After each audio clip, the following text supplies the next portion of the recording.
So the topic today is congenital heart disease. Okay. So learning outcomes, define congenital heart disease, classify and pathophysiology. Very important topic. You need to give good attention to it. Okay. So basically divided into the definition is congenital heart disease are abnormalities of the heart or great vessels that are present at birth. As the name suggests, congenital means referring not genetic. Genetic is different. Genetic Yes. for birth. At birth. Yes. Okay. So genetic means, suppose if you have adult polycystic kidney disease, it comes at around 30 or 40 years of age. So though it is genetic, it is not present since birth. Yes. For example, you have the congenital abnormality, suppose perianeurysm, slowly they will be developing, but the manifestations will be 30 and 40 years of age.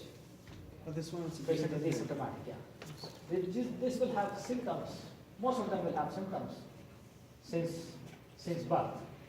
So this is a very important table. You will get one MCQ at least from this table. So with shunts, cyanotic and acyanotic. First, some of them they present with bluish discoloration of the skin and mucous membranes. Some of them not. So what is a shunt? From right half to the half. Yes. The shunt is an abnormal communication between chambers or blood vessels. The definition of shunt is abnormal communication between chambers of the heart or blood vessels. Okay. It can be simple, intermediate, or complex. So with shunts and cyanotic, it is Farrad's tetralogy, very important, very important Farrad's, most common. Okay. Most common in that is here, the most common congenital heart disease is ventricular septal defect. This is the most common. Most common congenital heart disease is ventricular septal defect, which is acyanotic at birth. Okay. So cyanotic, coming to cyanotic, Farrad's tetralogy, you have four components. Tetra means four. Four. Okay. Let me see. Transposition of great vessels. Transposition means what? Bundle. Yes. Change. The pulmonary artery should come from the left. Normally it should be from the right ventricle, but it comes from the left, and aorta from the. Normally it should come from the left ventricle. Here in this case it comes from the right ventricle. Okay. Severe Epstein syndrome. This is a rare condition affecting tricuspid valve, except the right part of the ventricle, the right side of the heart, and partial anomalous venous drainage. This is very less important.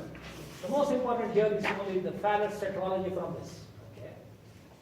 Then, with shunts, here we are seeing very easily between two chambers, upper two chamber, atrial lower two ventricle septal. And what about patent ductus arteriosus? Yes, it's not fibrous, it's not close. Left pulmonary. Yes. Left pulmonary artery. right. Left pulmonary artery. Left pulmonary. Yes. Without. See, Yes. here you have, there is no need for confusion. Yes. This is the right ventricle coming as a pulmonary trunk and dividing to right pulmonary artery and left pulmonary artery. Yes. This left pulmonary artery has got communication with the aorta, which is also on the left side. Exactly. So left pulmonary artery, aorta also on the left. So both are left. So suppose patent ductus arteriosus, abnormal communication between right pulmonary artery, left pulmonary, as MCQ's option. So it can be. So it is left pulmonary artery. Okay, then this is with shunts. That is abnormal communication between chambers or blood vessels. Now without shunts, without shunts means usually narrowing, severe pulmonary stenosis. Pulmonary stenosis Yes. means the one coming from the right ventricle, forming the pulmonary trunk, the pulmonary valve is stenosed. Or the other side is the atrioventricular valve, tricuspid atresia. So two valves on the right side of the heart, they are narrowed without shunts here. Okay. Then without shunts also, we talk about, and this is cyanotic because they are responsible for oxygenation. Yes. Yes, yes. Deoxygenated blood. That's why this is cyanotic. Cyanotic means differ with the deoxygenation of blood? Yes, deoxygenation of blood. So here the blood cannot go for oxygenation, so patient will have cyanosis. Now without shunts, again, what acyanotic? Narrowing of the aorta on the left Left side. side, yes. This is on the left side. Aortic stenosis, same here, tricuspid stenosis, pulmonary stenosis. Here is the aortic stenosis, narrowing of the aorta, and pulmonary atresia, and hypoplastic. If you remember these two enough, this you can listen. Okay. And here maybe there is a doubt, pulmonary atresia, acyanotic. This is also I have a doubt. I will clear this. So this is not important. Okay. So these two you have to remember. These two, and these three. Coarctation of the aorta. Yeah. There is no enough oxygenated. Narrowing of the aorta. Huh? Here, without shunt, acyanotic. Narrowing of the aorta as well as the mitral valve. No. Coarctation of the aorta means you have the aorta coming out. From itself, no. The aorta. Yes, yes, itself I is- know. But it's cyanotic, I think. Because no oxygenated, enough oxygenated blood go. No, oxygen is, it is 100% saturation is there. Yes. There is no No deoxygenation. deoxygenation of blood. Okay. Lungs, they are working well. The blood is going to the lungs properly. You mean oxygenation in the blood, not in the pump or capacity. See, when you will get cyanosis is when the deoxygenated hemoglobin increases more than 5%. For an anemic patient, you will not have cyanosis actually. For anemic patient, you will not have cyanosis. Suppose the HB is 5 grams, you will not have cyanosis. Though there is not a dyspnea. Cyanosis is because of deoxygenated hemoglobin. So cyanosis without shunt should be on only the right side. Here I have it, when I see this I will, so don't bother about this. Okay. So this coarctation aorta means there is already complete oxygenated blood, though the blood is less, but it is oxygenated. And what happens in coarctation? Now the aorta is coming out. Now there is narrowing here. So what happens? Here there will be hypertension, nose bleeds, flushing. But Desegregation. here there will be lack of blood supply. Okay. Decreased blood supply. Because degradation or what? Hypertension, because to the kidney the blood is going less. So if the blood to the kidney is less, the role of the RAS system. Yes, it's so. So the blood pressure increases. So that's why the blood pressure is more in the upper side and lower side it is less. Clear? Now the shunts. The normal you have the left atrium, right atrium, left ventricle, right ventricle. Okay. What happens in ASD, left atrium to right atrium? The pressure is more in the left atrium compared to the right atrium. So it goes. VSD, the pressure in the left ventricle is more in the right ventricle. So it goes. But a time comes when there is reversal of these shunts. We will talk about later. That blood starts coming, going from the right ventricle into the left ventricle. We will see later. Then tetralogy of Fallot. Tetralogy, as the name suggests, you have 4 components. So here, the primarily here is the VSD. This is the ventricle septal defect. So there is mixing into the aorta. The right ventricle blood is mixing. And you are seeing, this is the pulmonary valve. What is happening to the pulmonary valve here? Stenosis. So we have read one component is ventricular septal defect, other component is pulmonary stenosis. And now, if we talk about, we will talk about, when I show you the figure, about the other 2 components. So here I have talked about 2 components. Okay. Later I will talk about other 2 components. This is very important. Squatting is the posture adopted by children with Fallott's tetralogy. You had this PBL? No. And clinical skills, Dr. Osama mentioned. Mentioned this, yes. You have in the PBL also. the child is playing, then after some time he sits, squats. Squatting means like this. Yes. Sitting like this. Why? The reason is obstruction of the venous return of desaturated blood.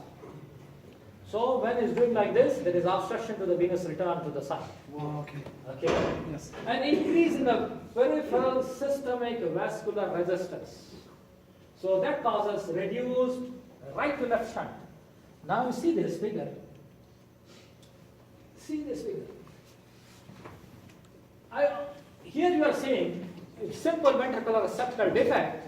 The blood flow is from the left ventricle to the right ventricle because the pressure in the left ventricle is more, so it is going to the right side. Right side. But here what is happening? Here, even you can see here, I can still mention the third and fourth component as well. So here you have this aorta. This is the aorta you have. Yes. Okay? Aorta, left ventricle aorta. But here, what you are seeing as the third component is one is the ventricular septal defect, Yes. other is the pulmonary stenosis. Compare these valves. This pulmonary valve, the here is narrow pulmonary stenosis. Now the third, this is overriding of the aorta. Aorta should be only the left ventricle, okay. but it is now the In the middle. center. So that's the means right ventricle is with the left ventricle as well? Right and left overriding of the aorta, you say. Overriding means it is also taking blood from the right ventricle. that means increase the deoxygenation blood. Yes. Increase This the is congenital. Is what the name of the case, doctor? Yes. The name of the case, this. This is Fallard's tetralogy, tetralogy of Fallard.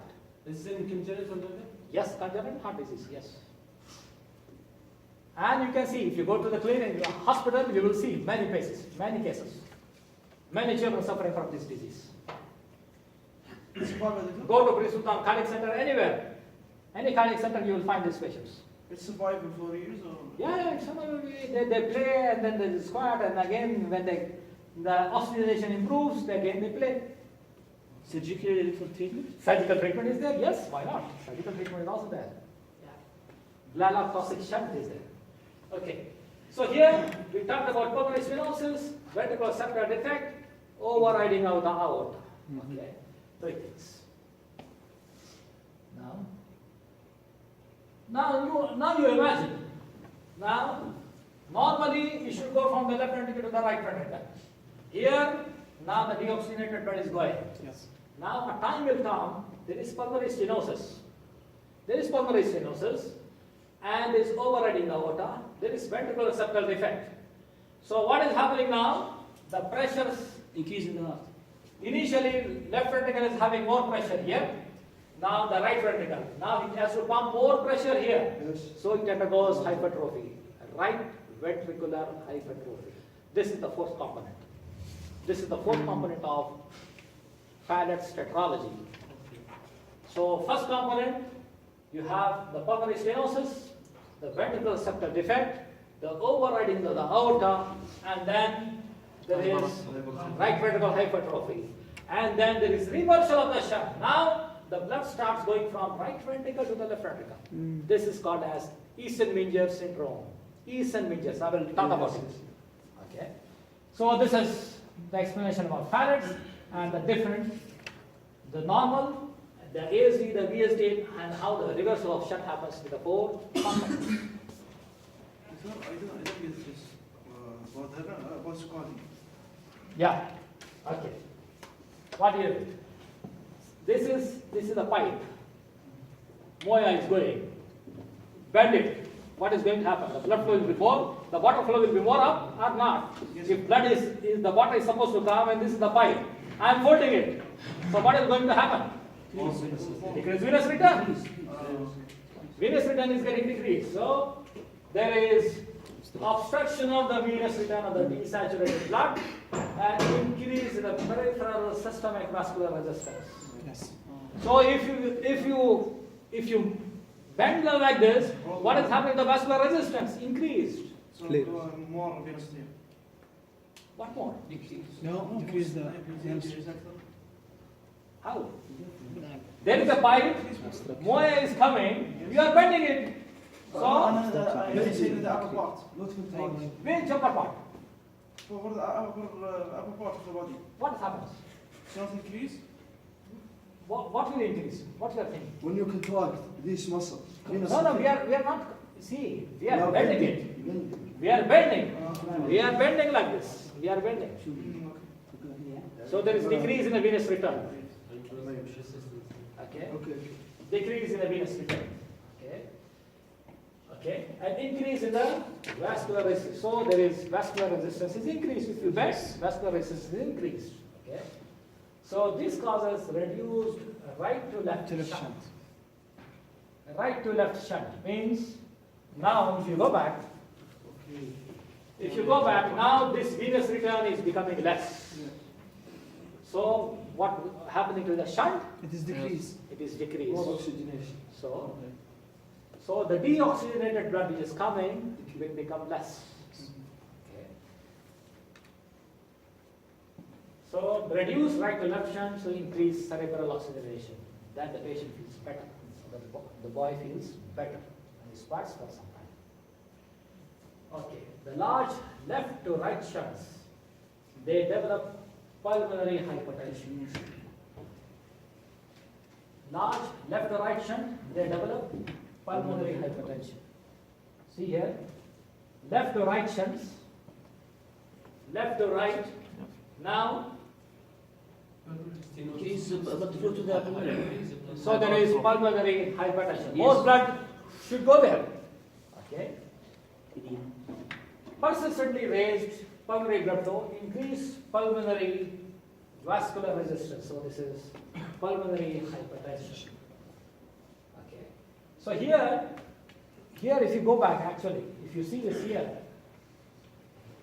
see here, if you don't have this, just VSD. Just VSD. What has happened?